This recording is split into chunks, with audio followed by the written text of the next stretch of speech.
Hai, ketemu lagi dalam Indonesia hari ini.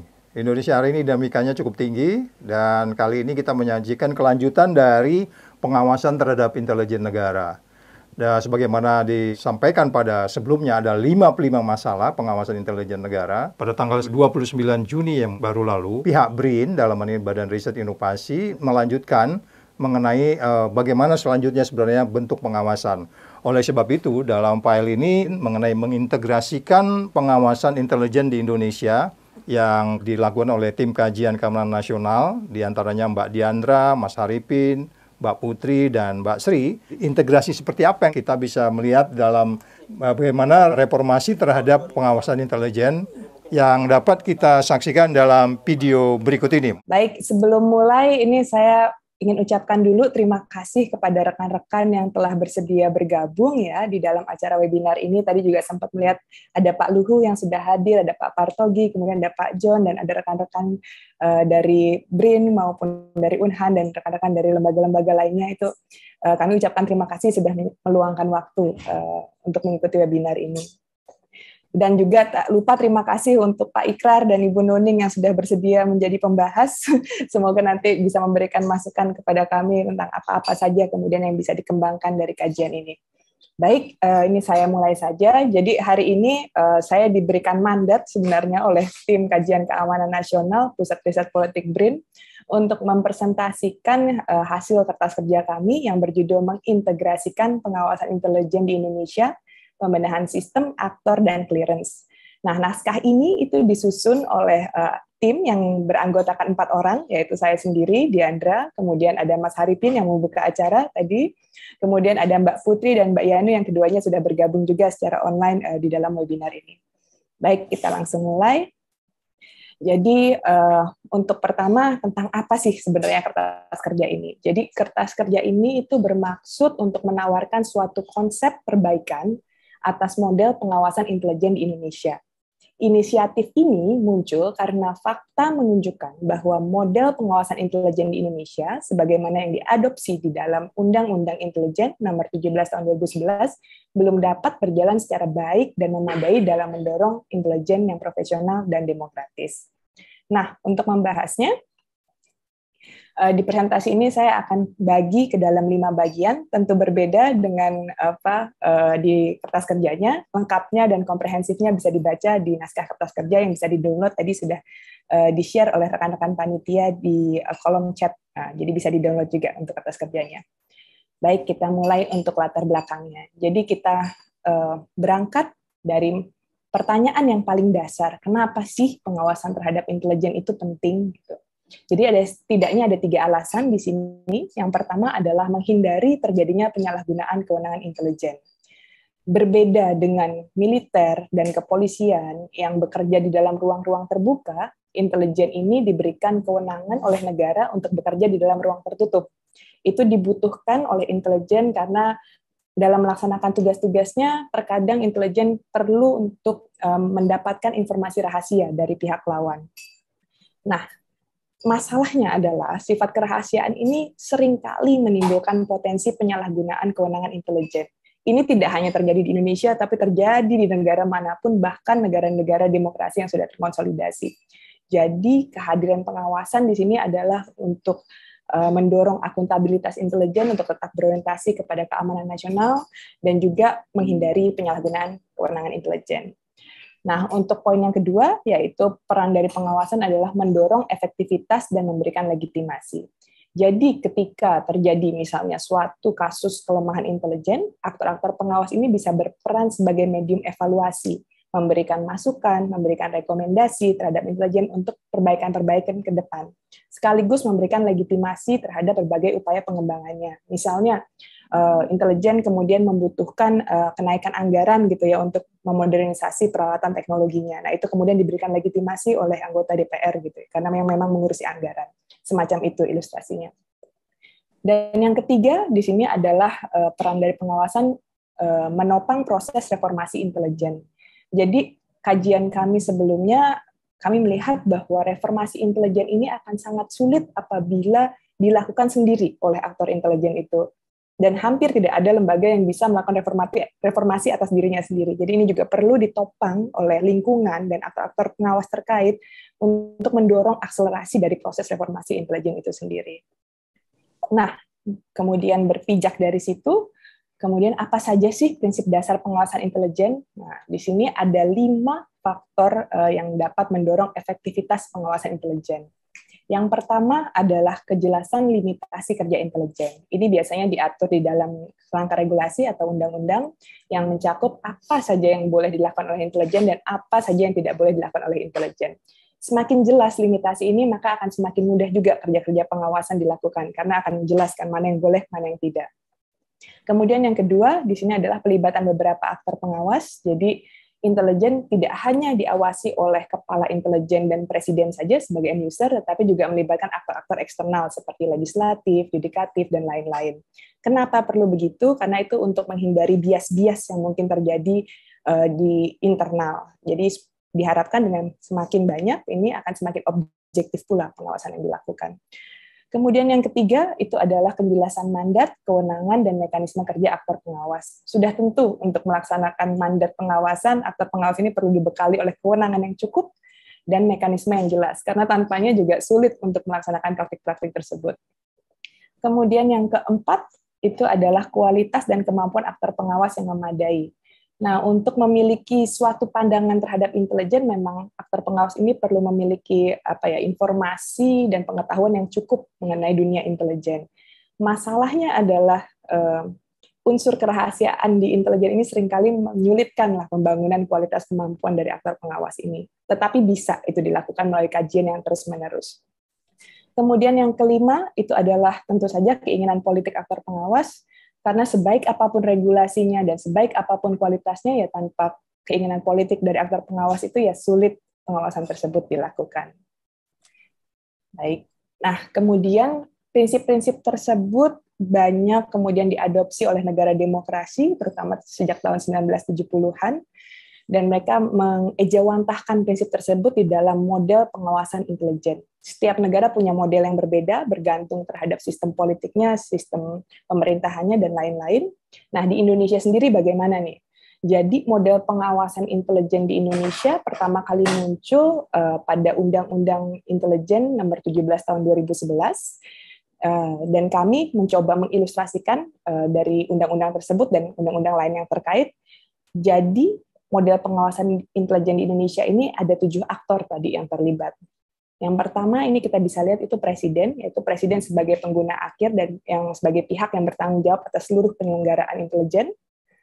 Kemudian di sisi kiri, di sini internal, itu bisa dilihat itu masing-masing kepala intelijen yang apabila ditemukan dugaan pelanggaran terhadap kode etik, kepala intelijen dapat membentuk apa yang dikatakan Dewan Kehormatan Intelijen, atau di sini saya tulis Dewan Etik supaya singkat.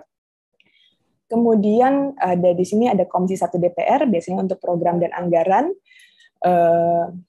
Itu ketika ditemukan penyalahgunaan terhadap intelijen, itu Komisi 1 dapat mengaktifkan yang dinamakan tim pengawas DPR. Nah, tim pengawas DPR ini sebenarnya sudah dibentuk pada tahun 2014, tetapi memang belum pernah diaktifkan karena belum ada dugaan terhadap penyalahgunaan intelijen yang dilaporkan kepada DPR. Kemudian di sini ada juga pengadilan negeri atau yudisial di sini. Nah, pengadilan negeri ini memiliki 2 peran. Yang pertama adalah memberikan izin penyadapan kepada intelijen gitu ya. Yang kedua adalah menindaklanjuti laporan hukum yang terkait dengan masalah intelijen. Nah, selanjutnya yang kelima, di sini ada lembaga negara independen, ini isinya ada BPK, KPK, Komnas HAM, dan Ombudsman yang masing-masing punya ranahnya, seperti Ombudsman untuk administrasi, Komnas HAM seperti mengawas permasalahan HAM, penegakan HAM, dan lain-lain. Nah, lembaga-lembaga ini bisa mengawasi intelijen sebagai bagian dari lini pemerintahan. Kemudian 2 aktor lainnya, yaitu seperti publik dan internasional, di sini keduanya memang tidak diatur di dalam regulasi, tetapi bisa terlibat sebagai watchdog, gitu ya. Untuk permasalahan intelijen ini ada di publik itu ada media massa, kemudian organisasi masyarakat, akademisi, kemudian di internasional juga ada organisasi internasional atau negara-negara lain. Jadi bisa banyak aktor-aktor informal yang ikut bisa terlibat di dalam pengawasan intelijen. Nah, kalau dilihat sebenarnya model pengawasan intelijen Indonesia sudah cukup baik yang tertera di dalam undang-undang atau regulasi pengawasannya. Tetapi bagaimana kemudian dengan implementasinya? Nah, di implementasinya ini dalam 10 tahun terakhir, itu pada satu sisi kita bisa lihat ada perkembangan, yaitu bisa dilihat misalnya dalam pertemuan rutin dengan Komisi 1 DPR, kemudian pemeriksaan rutin oleh BPK, ataupun upaya untuk pengembangan turunan aturan dari Undang-Undang Intelijen Negara, pemutakhiran kode etik, kemudian penindaklanjutan aduan publik terhadap intelijen gitu oleh lembaga independen negara, hingga pemberitaan dan berbagai advokasi publik terkait kejanggalan keterlibatan intelijen dalam suatu fenomena politik. Jadi ada beberapa perkembangan yang memang kita lihat di dalam 10 tahun terakhir.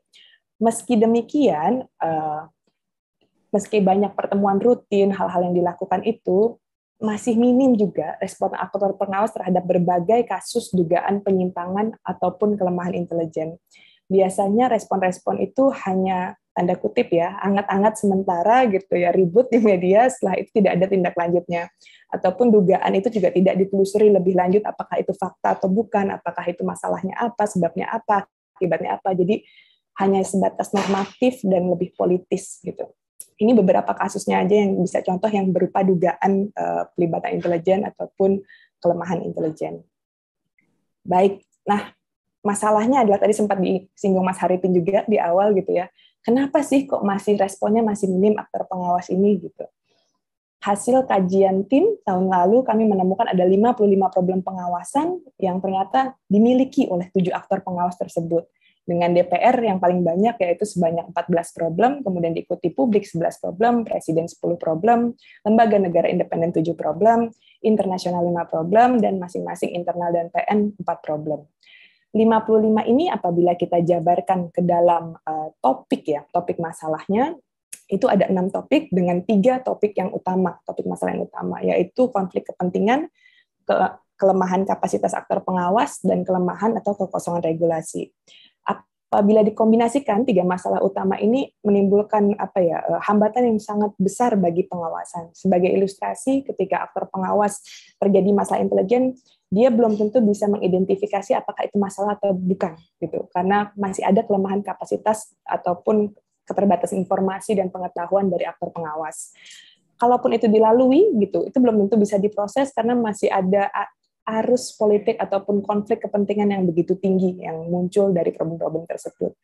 Kalaupun itu berhasil dilalui, masih juga ada hambatan satu lagi di persoalan kelemahan dan kekosongan regulasi yang biasanya skema pengawasannya yang masih belum jelas. Jadi masih ada hambatan yang begitu kuat bagi aktor pengawas untuk melakukan kerja-kerjanya. Nah, dari berbagai problem tersebut, kemudian di tim melihat bahwa pengawasan intelijen di Indonesia saat ini masih bersifat parsial dan belum efektif. Hal ini menunjukkan bahwa model pengawasan masih memerlukan pembenahan. Untuk itu kami berupaya untuk menawarkan pembenahan bagaimana sih model pengawasannya. Gitu. Oke, untuk menjawabnya kami menggunakan pendekatan kualitatif, jadi berpijak dari kajian yang sebelumnya mengenai problem empiris pengawasan intelijen di Indonesia, kami mengumpulkan berbagai ide pembenahan melalui diskusi, wawancara, FGD, itu dengan Presiden Republik Indonesia tahun 2004 sampai 2014, maaf saya salah tulis. Ya, kemudian ada anggota dan mantan anggota DPR Komisi 1, kemudian ada petinggi dan mantan petinggi dari lembaga negara independen, dari badan intelijen, tokoh-tokoh di media massa, organisasi masyarakat, hingga ke akademisi. Nah, opsi-opsi itu kami kumpulkan dan didiskusikan di tim yang begitu cukup pelik gitu diskusinya, tetapi kita memperhatikan 2 unsur utama, yang itu pertama adalah kebutuhan prinsip keterbukaan atau akuntabilitas gitu ya.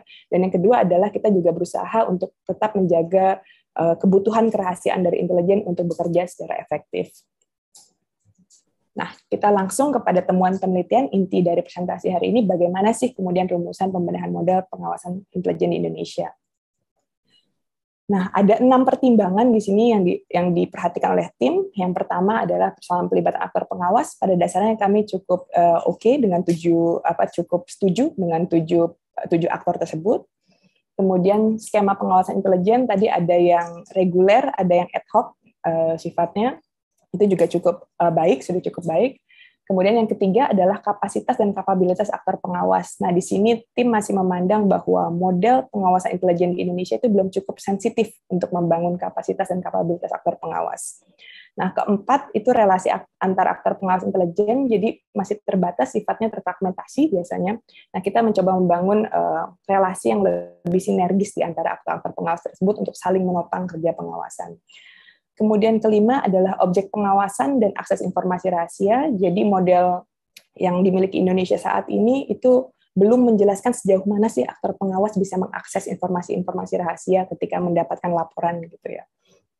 Kemudian yang keenam adalah persoalan dinamika real politik. Nah, di sini tim menyadari bahwa perbaikan model saja mungkin belum cukup untuk mengeliminasi seluruh arus politik gitu yang mungkin muncul di pengawasan, tapi ini tetap jadi pertimbangan di tim karena kami berusaha untuk memilah opsi-opsi yang memberikan celah tersempit bagi politisasi intelijen.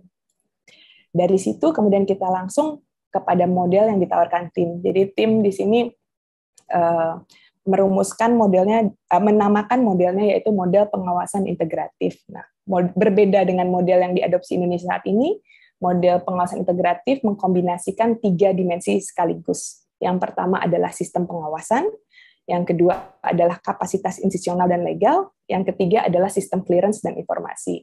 Nah, 3 dimensi ini nanti saling berkaitan dengan pendekatan yang utama, yaitu kita menyebutnya pendekatan INDI di sini. Identifikasi itu aktivitas pengawasan, identifikasi itu untuk menemukan dugaan. Nah, kemudian masuk ke proses deteksi adalah menemukan fakta. Jadi belum tentu yang dugaan itu ada faktanya, kita dalam proses itu bisa ditemukan faktanya. Dari deteksi itu kemudian ke investigasi adalah mencari bukti-bukti dari fakta tersebut. Kemudian masuk ke proses evaluasi itu menemukan sebab akibat dari bukti-bukti tersebut, apa sih masalahnya gitu ya, yang kemudian nanti bisa disusun suatu rekomendasi atau perbaikan agar masalah serupa tidak terulang di masa depan. Nah, jadi pendekatannya kurang lebih begitu. Nanti di slide selanjutnya kita akan bahas satu persatu dimensi dari model pengawasan integratif ini. Jadi sistem pengawasan yang pertama dimensinya. Ini bermaksud untuk mendorong sinergitas kerja-kerja dari aktor pengawas. Di sini kami masih menggunakan pendekatan aktivitas pengawasan. Bagaimana penjabarannya dalam setiap aktor ini bisa dilihat sebagai berikut. Jadi kita mulai dari presiden di sini. Kalau sebelumnya di model kita saat ini atau di Undang-Undang Intelijen itu hanya dinyatakan sebagai pihak yang bertanggung jawab atas seluruh penyelenggaraan dan sebagai pengguna intelijen. Nah, di sini lebih detail, kita mencoba detailkan apa sih kemudian peran-peran presiden. Jadi presiden berperan di dalam proses identifikasi. Pertama, dia untuk meninjau apakah sudah sesuai belum program kerja intelijen dengan agenda keamanan nasional, dan apakah sudah wajar belum, apakah sudah akuntabel, apakah sudah legal. Jadi ini biasanya dilakukan di awal proses untuk mengidentifikasi masalahnya apa. Kemudian di proses deteksi dan investigasi, presiden tidak dilibatkan karena akan ada konflik kepentingan sebagai pengguna intelijen, sekaligus keterbatasan waktu juga bagi presiden. Presiden kemudian baru terlibat nanti di akhir, yaitu pada saat melakukan evaluasi. Jadi setelah aktor-aktor pengawas eksternal melakukan evaluasi, dia menerima hasil evaluasinya, kemudian dia bisa meninjau apa sih program kerja yang perlu diperbaiki di masa-masa selanjutnya. Itu untuk presiden. Kemudian untuk DPR, di sini dia terlibat dari prosesnya dari identifikasi hingga evaluasi. Untuk yang identifikasi hingga investigasi, di sini perencanaan penggunaan anggaran diawasi oleh Komisi 1 hingga menyelidiki itu sudah ada sebenarnya skemanya di Undang-Undang Intelijen maupun peraturan mengenai Timwas saat ini. Di sini tambahan dari tim adalah terkait di evaluasi, yaitu diseminasi hasil pengawasan sesuai dengan tingkat clearance. Jadi nanti hasil-hasil pengawasan itu bisa diseminasikan paling tidak adalah ke kepala intelijen dan ke presiden. Jadi supaya bisa diperbaiki nanti program-programnya. Kemudian di yudisial di sini adalah terlibat juga dari proses identifikasi sampai evaluasi. Untuk tinjauan izin penyadapan dari pengadilan negeri ini sudah ada juga. Kemudian tindak lanjut laporan kasus hukum dari kejaksaan dan peradilan juga sudah ada. Putusan untuk PN juga sudah ada. Hanya ada tambahan sedikit, yaitu untuk memberikan kompensasi. Jadi selama ini di model-model di model pengawasan intelijen Indonesia, pemberian kompensasi itu masih diberikan oleh Kepala BIN. Jadi kami mengusulkan agar ini melewati suatu proses hukum di yudisial supaya lebih baik, hasilnya juga lebih akuntabel. Kemudian di lembaga negara independen di sini juga sudah sesuai sebenarnya masukannya mengenai menerima aduan publik, penindaklanjutan aduan publik. Kami menambahkan sedikit aja mengenai diseminasi hasil pengawasan sesuai tingkat clearance. Jadi ini masih ada beberapa lembaga yang sudah ada gitu ya untuk diseminasinya, tapi ada beberapa yang belum. Jadi biasanya mentok aja di presiden atau ke DPR. Jadi ini harus ada jelas mana sih yang bisa dikasih, mana yang enggak. Tentu sesuai dengan tingkat clearance kerahasiaan. Kemudian publik di sini terlibat hanya dalam identifikasi dan evaluasi, di tengah tidak di deteksi dan investigasi tidak terlibat karena tidak memiliki kewenangan secara legal formal. Jadi publik itu hanya bisa melakukan laporan dugaan gitu ya. Kemudian yang terakhir adalah setelah aktor-aktor pengawas formal melakukan pengawasan, dia bisa mendorong implementasi hasil pengawasan tersebut. Nah, terakhir adalah internal. Ini sengaja saya taruh terakhir karena sebenarnya kalau kepala intelijen yang mengawasi seluruhnya dari mulai program kerja, anggaran, hingga penegakan kode etik, itu dari mulai tahap identifikasi hingga evaluasi. Tambahan aja sedikit di sini mungkin ada juga mandat yang perlu diberikan, yaitu menindaklanjuti hasil pengawasan baik yang dilakukan secara internal maupun eksternal. Memang mungkin sudah terbiasanya begitu mungkin, tetapi perlu diejawantahkan supaya jelas gitu mandat masing-masing seperti apa. Dengan mandat yang seperti ini di dalam sistem pengawasan, kami bermaksud untuk mendorong sinergitas kerja-kerja dari aktor pengawas tersebut. Nah, kemudian kita masuk kepada dimensi yang kedua, yaitu kapasitas institusional dan legal. Ini bermaksud untuk mendorong kapasitas aktor pengawas untuk melaksanakan mandatnya. Jadi mandat-mandat yang telah tadi yang kami sebutkan di sistem INDI tersebut. Nah, di sini kita bahas lagi satu-satu ya. Untuk presiden itu kami mengusulkan dibentuk ada suatu unit khusus yang membantu presiden untuk melakukan kontrol terhadap intelijen. Ini sebenarnya unit ini banyak diadopsi oleh negara-negara demokrasi gitu. Di Amerika itu namanya President Intelligence Advisory Board gitu ya. Jadi mereka adalah orang-orang yang profesional yang kemudian diberikan mandat membantu presiden, sifatnya hanya pemberi saran saja, tetapi memiliki tingkat clearance yang sama dengan presiden, bisa memberikan masukan juga kepada presiden. Ini juga untuk mengatasi keterbatasan waktu yang dimiliki oleh presiden untuk melakukan kontrol terhadap intelijen. Kemudian yang kedua, ini adalah mekanisme pelaporan operasi rahasia. Jadi mengingat operasi rahasia ini sangat-sangat sensitif, jadi perlu ada skema yang memastikan bahwa setiap operasi rahasia itu diketahui oleh presiden. Kemudian di DPR ini kami mengusulkan di dalam proses identifikasi, yaitu intinya adalah membangun memori institusi, karena kan anggota DPR itu berubah setiap 5 tahun ya, dan terkadang memori institusi hilang 5 tahun, ngulang lagi dari awal. Nah, jadi kami mengusulkan agar ada pengembangan tenaga ahli yang lebih tetap. Ini DPR itu punya yang namanya Badan Keahlian DPR, dan itu statusnya adalah ASN. Jadi melalui itu sebenarnya memori institusi bisa dibangun. Kemudian kami juga menyarankan untuk menyimpan dokumen hasil pengawasan. Jadi hasil-hasil pengawasan itu disimpan agar anggota DPR berikutnya juga dapat belajar dari praktik-praktik baik ataupun praktik-praktik yang kurang baik dari pengawasan yang telah dilakukan sebelumnya. Jadi tidak mulai lagi dari awal. Tentu ini terikat dengan clearance, nanti balik lagi ya. Kemudian kami juga menyarankan dibentuknya ada Juklak untuk pengawasan intelijen baik secara rutin maupun dalam pemilihan kabin di sini. Jadi apa saja sih item-item yang harus diperhatikan ketika melakukan pengawasan rutin ataupun dalam pemilihan kabin, sehingga nanti bisa berkembang gitu, setiap anggota DPR, setiap periode anggota di DPR itu masing-masing bisa menambahkan atau mengurangkan atau nanti mengevaluasi gitu. Itu jadi akan semakin baik proses pengawasannya di masa depan. Kemudian kami juga menyarankan untuk dibentuk suatu skema bisa dengar pendapat dengan kalangan ahli, ini untuk sebagai dissenting opinion saja, agar informasi tidak didominasi dari kalangan intelijen saja, tetapi juga ada pandangan dari kalangan ahli, sehingga anggota DPR dalam melakukan pengawasannya mendapatkan informasi yang berimbang. Kemudian di proses deteksi untuk DPR, kami menyarankan agar perbaikan khususnya di tataran regulasi, yaitu perumusan definisi penyimpangan intelijen, yang ini belum ada ya definisinya. Dan definisinya tentu tidak berdiri sendiri, perlu ada apa saja sih jenis penyimpangan itu, atau bagaimana kemudian sanksi-sanksi dari penyimpangan tersebut, itu perlu jelas supaya praktik-praktik pengawasan juga dapat ditopang dengan baik. Kemudian di dalam investigasi ini kami juga menyarankan agar bisa tadi dibentuk skema kalangan dengan ahli, tentu saja ahlinya perlu non-partisan dan terikat dengan kerahasiaan. Ini untuk membantu kerja-kerja yang ada di DPR. Kemudian yudisial, ini ada masukan kami, yaitu dibentuknya ada skema hakim pengawas. Jadi dalam memberikan izin penyadapan, ini aktor-aktor yudisial dapat mengirimkan hakim pengawas untuk meninjau apakah izin penyadapan yang diberikan telah dilakukan sesuai dengan yang izin tersebut gitu, untuk memastikan bahwa itu tidak dilakukan di luar izin yang diberikan. Nah, kemudian juga di yudisial di sini untuk pengadilan negeri kami juga mengusulkan adanya skema perpanjangan izin penyadapan. Jadi izin penyadapan tidak bisa langsung dilakukan oleh lembaga intelijen, tetapi harus kembali melalui proses usulan melalui pengadilan negeri. Untuk yudisial di proses deteksi dan investigasi sudah cukup baik kami melihatnya. Kemudian dievaluasi, ini ada catatan kami pemberian kewenangan penetapan kompensasi tadi yang seperti dinyatakan mandat di atas, kami mengusulkan agar diberikan mandat itu kepada yudisial.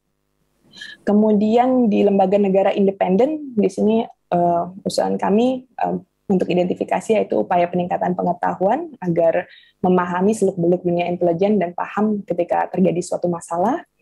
Dan kemudian di proses deteksi adalah kejelasan akses jauh mana sih kemudian lembaga negara independen ini boleh mengakses informasi yang ada di lembaga-lembaga intelijen.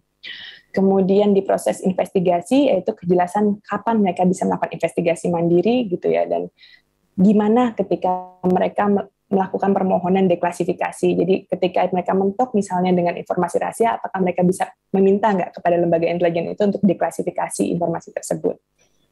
Nah, kemudian di publik, di sini adalah di identifikasi yaitu peningkatan engagement dengan aktor-aktor pengawas lain, karena biasanya publik itu ributnya di awal gitu ya, melakukan konferensi pers, kemudian memberitakan di media massa, tetapi tidak ada yang melapor secara resmi kepada lembaga-lembaga yang memiliki kewenangan pengawasan. Nah, ini kita mendorong engagement dengan aktor pengawas lain. Nah, di internal ini catatan kami diidentifikasi satu, yaitu mengenai pembenahan substansi kode etik gitu ya, untuk mendorong profesionalisme intelijen, dan catatan sedikit untuk operasi dalam negeri ini juga perlu ada batasan-batasan tertentu, karena berbeda dengan operasi luar negeri, di dalam negeri pasti ada batasan-batasan hukum yang perlu ditaati. Jadi sebaiknya kode etiknya juga ada disusun lebih rinci, lebih detail untuk yang operasi intelijen di dalam negeri. Nah, terakhir ini tadi saya sedikit lewatkan terkait evaluasi, karena ini terkait dengan semua aktor yang dua ini. Jadi, semua aktor ini ada dua catatan untuk evaluasi. Yang pertama adalah setiap aktor pengawas itu perlu melakukan kodifikasi atau pencatatan hasil pengawasan, supaya aktor pengawas nanti ketika digantikan selanjutnya bisa belajar dari pengalaman yang sebelumnya. Yang kedua adalah mekanisme distribusi hasil laporan pengawasan. Jadi, tidak disimpan saja, tetapi itu juga didistribusikan kepada pihak-pihak yang berwenang ataupun yang membutuhkannya, minimal kepada Presiden, DPR, dan Kepala Intelijen. Jadi supaya hasil pengawasan tersebut bisa ditindaklanjuti. Oke, itu untuk yang peningkatan kapasitas. Oke, yang ketiga adalah sistem clearance informasi rahasia. Jadi sebenarnya ini kalau kita lihat serupa dengan penguatan kapasitas, tetapi kami memisahkan sendiri sistem clearance ini karena diskusinya nanti akan lebih terkait dengan diskusi-diskusi terkait rahasia negara. Jadi kami pisahkan. Nah, di sini indikator yang kami gunakan ada dua, yaitu akses. Akses utuh itu tandanya seperti dokumen-dokumen yang tidak ada di stabilo hitam gitu ya, kalau kita lihat dari laporan-laporan CIA yang sudah dideklasifikasi. Kemudian ada juga akses terbatas. Akses terbatas adalah dokumen yang sudah disortir oleh pihak yang berwenang. Nah, kemudian yang kedua adalah indikatornya frekuensi, yaitu frekuensi reguler biasanya dimiliki oleh aktor-aktor yang memang memiliki kewenangan pengawasan secara reguler, dan ada yang sesuai permintaan. Sesuai permintaan ini maksudnya adalah ketika terjadi kasus gitu, mereka baru meminta akses terhadap informasi tersebut. Itu untuk indikator sistem clearance. Nah, untuk klasifikasi informasi rahasianya, kami menggunakan yang klasifikasi umum yang digunakan di Indonesia, yaitu sangat rahasia, rahasia, dan terbatas. Bagaimana sih kemudian ilustrasinya? Ini bisa kita lihat di sini.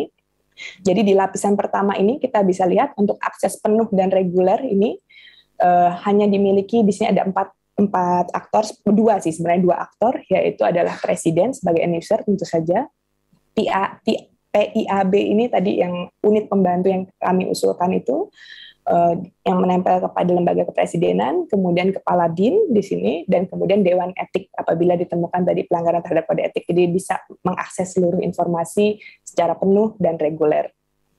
Kemudian di lapisan kedua ini bisa dilihat untuk yang akses penuh tetapi melalui permintaan, jadi sekali-sekali saja tidak reguler.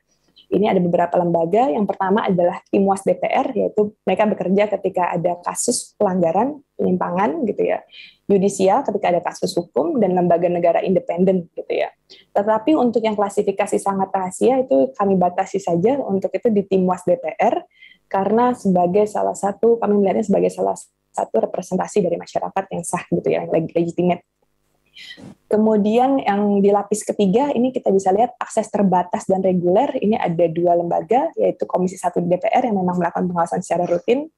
Kemudian di lembaga negara independen itu BPK saja. Jadi mereka bisa aksesnya bisa disortir, tetapi mereka mendapatkan laporan secara reguler. Kemudian yang akses terbatas dan melalui permintaan itu publik, karena publik memang tidak memiliki kewenangan, jadi dia meminta dan bisa disortir juga nanti untuk itu informasi-informasinya. Biasanya keperluannya dikenal dengan istilah need to know di bidang studi intelijen. Oke, jadi apa sih kemudian bedanya model pengawasan intelijen Indonesia saat ini dengan model pengawasan integratif yang ditawarkan oleh STIM? Jadi yang pertama yaitu sistem pengawasan. Kalau model saat ini itu cenderung terfragmentasi berdasarkan mandat setiap aktor. Di model pengawasan integratif, kami mencoba menata ulang mandat sehingga kerja-kerjanya menjadi sinergis dan saling menopang pengawasan terhadap intelijen. Kemudian yang kedua adalah di kapasitas institusional dan legal. Model saat ini cenderung belum mendapatkan dukungan institusional dan legal yang memadai. Sementara di model pengawasan integratif ini kami mencoba membangun kerangka infrastruktur yang dibutuhkan oleh aktor-aktor pengawas menjalankan mandatnya.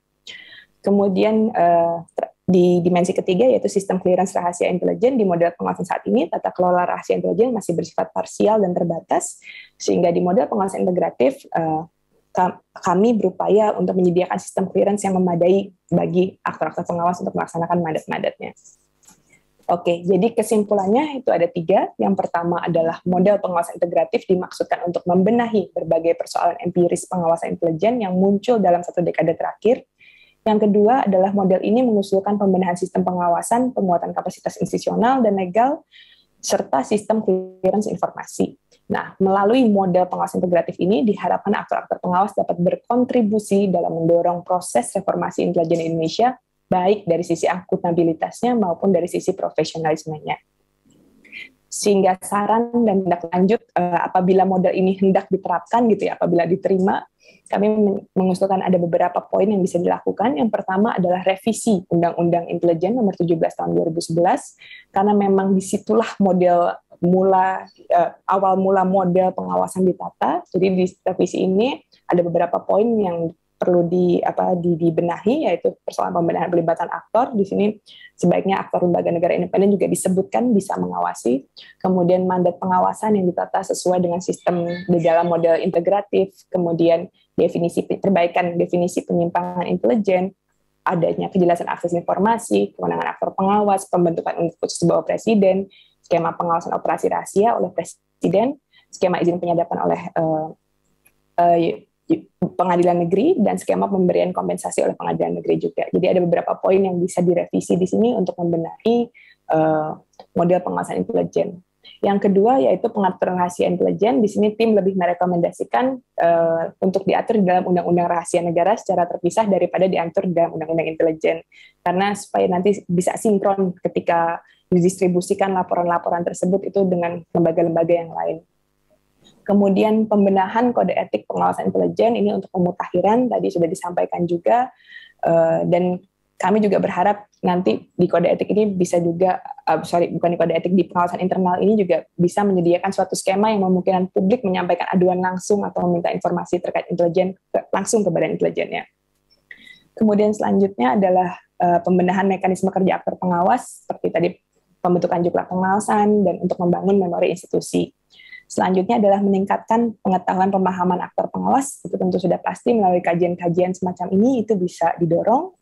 Kemudian yang terakhir adalah mendorong engagement antar aktor pengawas intelijen. Jadi biasanya salah satu temuan yang utama kami pada kajian tahun lalu itu adalah aktor pengawas seringkali memiliki sifat inferior terhadap intelijen. Jadi ketika engage dengan aktor-aktor pengawas lain diharapkan inferiority ini dapat berkurang gitu terhadap intelijen. Oke. Nah, cukup segitu untuk presentasi. Nanti sisanya mungkin mendapatkan masukan dari Pak Ikrar dan Ibu Nuning dan rekan-rekan sekalian yang sudah hadir di sini. Sebelum menutup, izinkan saya menyampaikan sedikit tadi apa yang Mas Haripin sudah sampaikan. Jadi ini ada beberapa kajian dari tim keamanan nasional yang 3 diantaranya baru diterbitkan tahun 2022 ini. Kami juga ada publikasi policy paper, kemudian ada publikasi kertas kerja. Nanti untuk link-linknya juga sudah ada di Google Drive, rekan-rekan bisa akses, dan untuk link pemesanannya atau bisa email ke kami. Baik, itu saja. Terima kasih Mas Haripin. Assalamualaikum warahmatullahi wabarakatuh. Selamat siang menjelang sore pada Bapak Ibu sekalian ya. Saya termasuk sebetulnya orang yang awam tentang intelijen. Kenapa saya katakan awam? Karena memang banyak sekali hal-hal yang kita tidak ketahui ya dari institusi intelijen sendiri ya.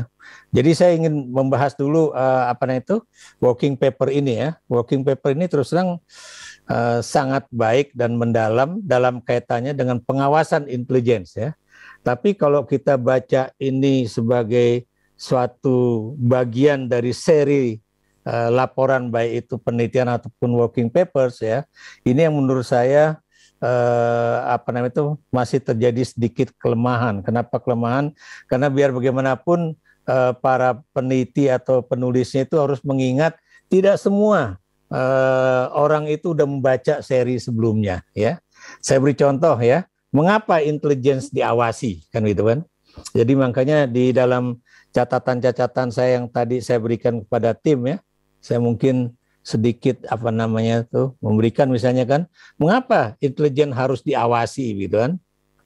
Kemudian juga praktek-praktek intelijen macam apa yang terjadi pada masa lalu baik era Orde Lama maupun Orde Baru ya, sehingga kemudian terjadi penyimpangan dan sebagainya ya. Praktik apa saja yang pada masa lalu terjadi dan masih terjadi pada masa kini kan. Terus apa yang boleh dan tidak boleh intelijen lakukan gitu. Karena kan Anda memberikan tadi ada beberapa poin kan, misalnya masih eksesif, kemudian politisasi dan sebagainya ya. Dan di situ yang kemudian saya juga bertanya bagaimana tim bisa tahu bahwa masih ada praktek-praktek intelligence yang bagian dari politisasi intelligence oleh presiden misalnya kan, atau oleh pemerintah lagi kan. Jadi itu tuh beberapa pertanyaan. Misalnya juga apa yang boleh dan tidak boleh pemerintah minta untuk intelijen lakukan gitu kan. Ini juga menjadi suatu pertanyaan kita ya. Penyalahgunaan intelijen macam apa yang terjadi kan. Apa yang dimaksud dengan pelibatan intelijen yang eksesif gitu kan.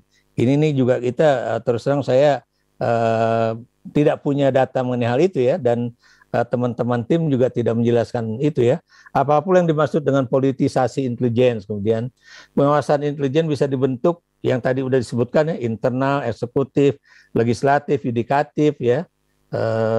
Kemudian apakah itu juga sudah dilakukan pada era reformasi ini ya. Jadi ini kenapa saya tanya ini, dan sebab kalau Anda katakan bagaimana kita harus melakukan suatu pengawasan integratif ya, tentunya pengawasan yang 3 tadi ya, maksud saya internal, kemudian eksekutif, legislatif, yudikatif dan sebagainya itu juga bagaimana perkembangannya kan. Nah ini kan di sini Anda mengatakan pengawasan integratif mencakup pengawasan berkesinambungan, penguatan kapasitas institusional dan legal, kemudian sistem clearance dan sebagainya ya. Nah ini, apa saja yang bisa diawasi, apa saja yang bisa dibuka, bagaimana kaitannya dengan kerahasiaan informasi yang penting, apa saja yang masuk kategori rahasia negara dan sebagainya. Jadi mengapa ini penting ya kita tanyakan, karena terus terang ya, kita nih persoalan aksesibilitas kita terhadap informasi intelijen itu kan masih sesuatu yang baru buat Indonesia ya. Kenapa saya katakan masih sesuatu yang baru ya? Saya juga nggak yakin misalnya Pak Bushro Mukodas atau Mbak Nuning itu misalnya ingin mencari informasi sesuatu ya yang kemudian kita bisa baca dari laporan intelijen pada masa itu ya. Saya beri contoh misalnya apa yang terjadi pada peristiwa 65, apa yang terjadi pada peristiwa 98, apa yang terjadi pada peristiwa 98 ya. yang hal-hal semacam itu kita bisa cari di dalam dokumennya CIA misalnya kan. Ini. Apakah kemudian juga BIN misalnya kan, itu bisa memberikan suatu, tadi Anda katakan, deklasifikasi ya, terhadap laporan-laporan BIN yang sudah terjadi pada masa lalu. Jadi bukan cuma yang ini sangat rahasia, ini kemudian klasifikasinya apa dan apa gitu kan. Saya terus terang saya belum pernah masuk ke perusahaan BIN ya, jadi saya juga belum tahu apakah kita bisa mengakses laporan-laporan intelijen pada masa lalu. Ini nih menarik. Kenapa demikian? Karena hanya dengan demikian kita bisa tahu apa saja yang pernah dilakukan oleh BIN dan apa saja yang perlu diperbaiki ya, dan kemudian bagaimana kita juga bisa memberikan masukan kan. Kita masuk pada permasalahan.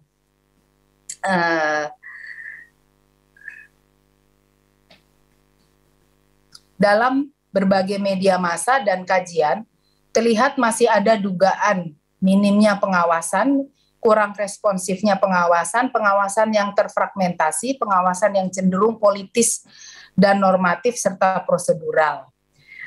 Penting untuk dicatat bahwa dugaan tersebut ada pada setiap kepemimpinan intelijen dan masih dapat diperdebatkan karena adanya kemungkinan politisasi. Namun demikian, problem pengawasan setiap badan intelijen dalam negara yang mengalami proses transisi demokrasi. Jadi bukan hanya di Indonesia saja. Tadi juga Mbak Diandra sudah sampaikan. Sebagaimana dalam kajian BRIN, terdapat 3 isu utama dan pengawasan intelijen. Konflik kepentingan. Faktanya, aktor-aktor pengawas berasal dari lembaga politik yang tentu memiliki kepentingan politik, sehingga faktor risiko politisasi, pengawasan, ataupun pengabaian terhadap dugaan penyalahgunaan kewenangan intelijen sulit dihindari. Problem regulasi. Nah, ini penting. Dalam mekanisme pengawasan, ketiadaan regulasi yang kuat, rigid, jelas, akuntabel, dan operasional adalah faktor utama dari kelemahan pengawasan intelijen. Konflik kepentingan cenderung dapat dikelola, manageable, dan dikendalikan, controllable, apabila terdapat regulasi yang kuat sebagai landasan operasional bagi seluruh aktor pengawas. Kelemahan kapasitas, ini juga penting. Patut diakui, membangun kapasitas aktor pengawas, khususnya DPR, bukanlah perkara mudah.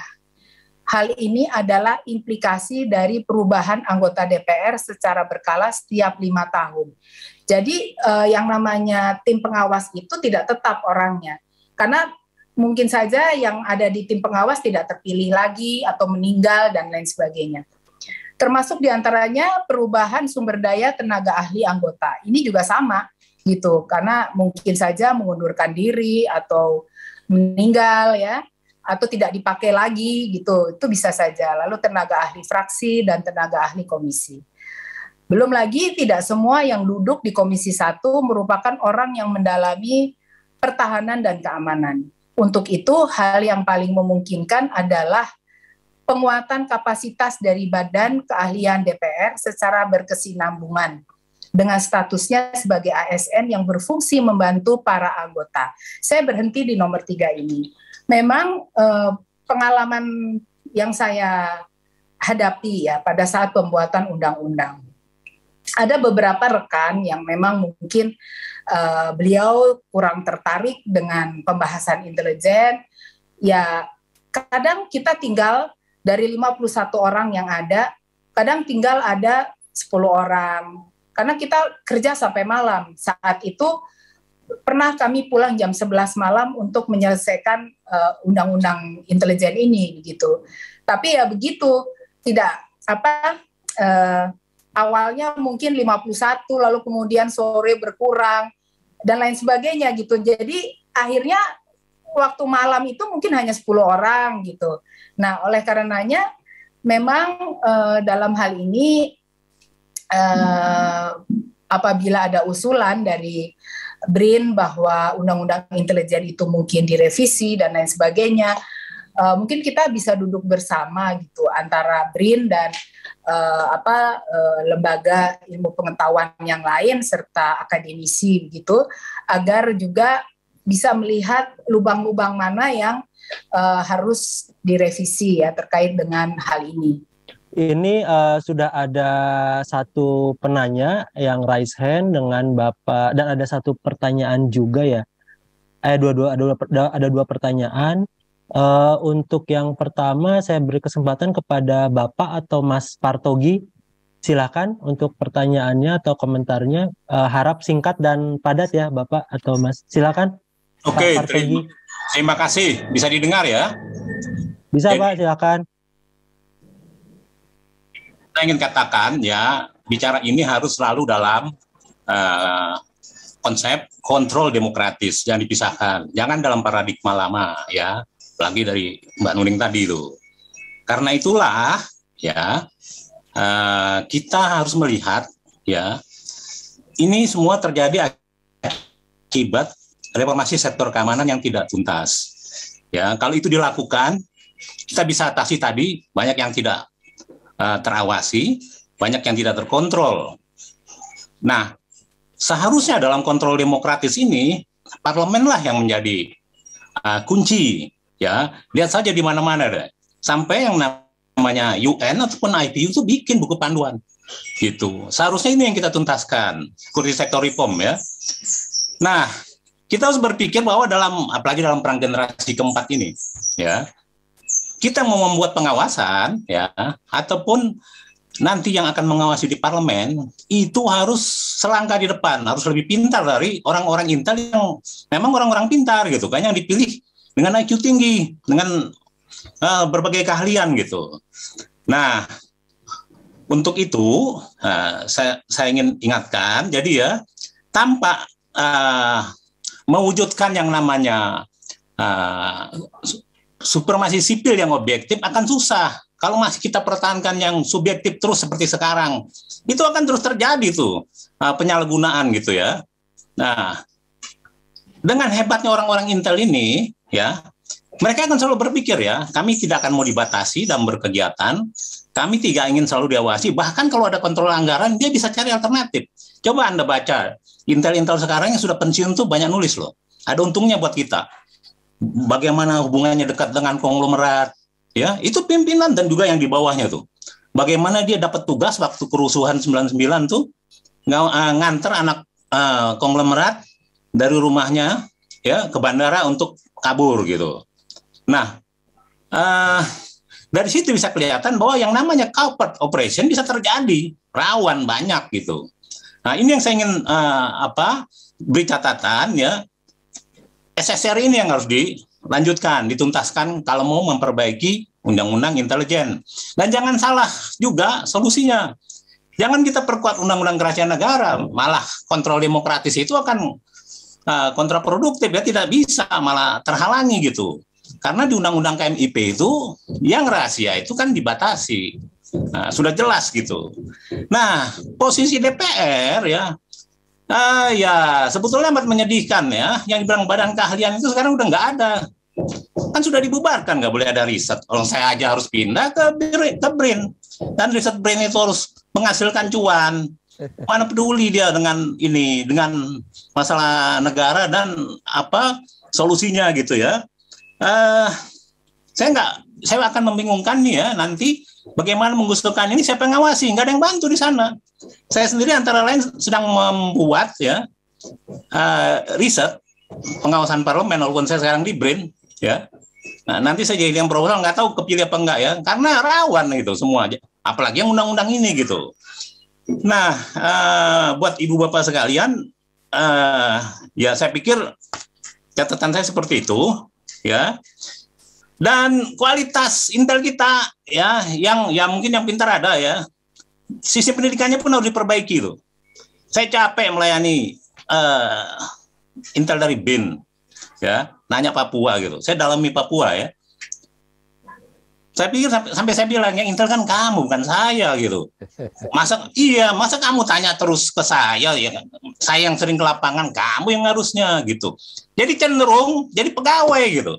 Jadi semangat untuk jadi intelijen itu bukan karena inisiatif tinggi, ketertarikan dengan ada apa dengan situasi perang generasi keempat ini? Tidak, semata ya tadi, ya nyaman juga kok jadi Intel dengan duduk di tempat saja gitu. Nah, tampaknya ini yang harus diperbaiki. Satu lagi, koreksi saya tadi terhadap data ya. Data tadi ya terhadap DPR tadi kayaknya nggak ada DPR itu tidak terjamin gitu, aman, sangat aman tuh. Padahal tadi Mbak Nuning juga udah sempat ungkap ancaman tuh ada. Jangan lupa saya pernah ungkapkan kok tahun 2001 itu Tengku Daud hilang loh, sampai sekarang nggak pernah diusut. Itu anggota P3 ya yang ngeritik dan melakukan sidang pertama tuh memanggil para panglima ya ke DPR untuk ditanya soal itu temuannya Munir. Karena malu, di situ ada Beni Murani, Trisutisno, semua tuh. Siapa itu orang-orang Bais. Karena malu, nggak lama dia lagi kunker di Medan, ditemukan tewas. Padahal itu sangat menarik. Nggak mungkin begitu saja itu dia tewas gitu, nggak ada apa-apanya. Orang dia gencar, Anda jenderal apa gitu. Sampai ditunjuk itu, saya ada di situ. Jadi tadi data itu kosong, padahal ancaman sebagai anggota DPR pun tinggi. Makanya mereka juga malas, kontraproduktif gitu ya. Dan agen-agen Melayu itu banyak di DPR, termasuk dari Bais gitu. Jadi itu antara lain saya ingin tambahkan lagi.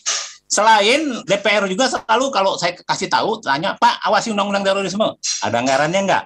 Apalagi terkait intelijen ini gitu. Nah, saya setuju, perkuat dengan bentuk subkomisi intelijen khusus. Bukan saya loh. Itu aja. Dan cara kerja DPR harus diingatkan, tanggung jawab terhadap negara, ya, mengawasi intelijen itu besar. Ya, jangan cari uang. Rapat kan nggak perlu uang kalau ngawasi. Nah, satu lagi, di Amerika, Komisi Intelijen Senat itu yang paling bagus.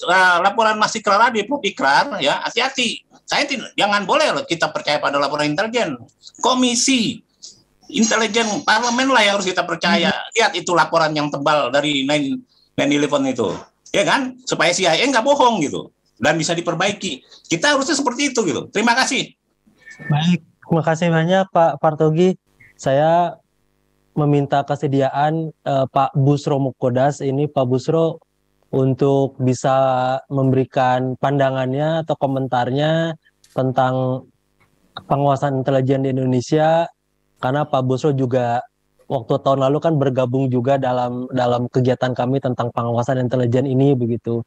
Mungkin dalam 1 tahun terakhir ini Pak Busro ada suatu refleksi, mungkin ada suatu renungan, suatu pandangan yang saya pikir tentu penting ya untuk didengarkan oleh kita semua pada sore hari ini. Silakan Pak.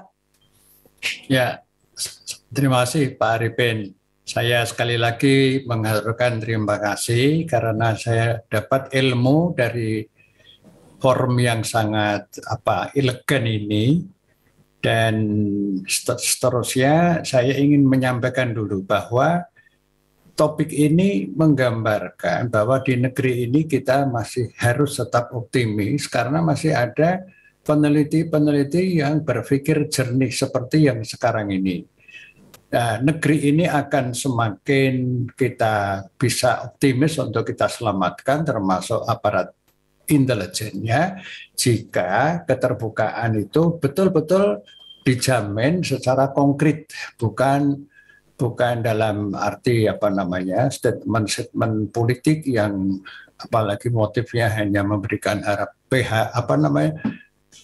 memberi harapan palsu PHP itu.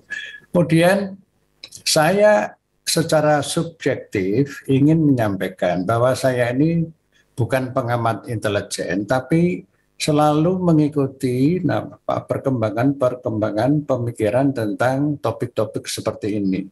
Dan kepada LIPI yang sebelum dilikuidir ke BRIN, saya beberapa kali diundang, itu saya juga semakin optimis. Nah, satu, kemudian yang kedua, optimisme itu didasarkan kepada negeri ini akan semakin memerlukan informasi intelijen yang profesional. Tadi Mas Ikrar Nusa Bakti menyebut beberapa kasus, termasuk Tamrin dan sebagainya, tetapi saya tidak akan menambah kasus itu karena jangan sampai membuat dahi kita berkerut-kerut, tapi kita lupa optimisme. Namun saya ingin menyampaikan bahwa ketika kita sedang bicara tentang topik ini, bisakah dan siapakah yang siap betul-betul dengan tulus, tidak ada pamrih apapun juga, yaitu untuk misi yang luhur. Apa itu misi luhur itu?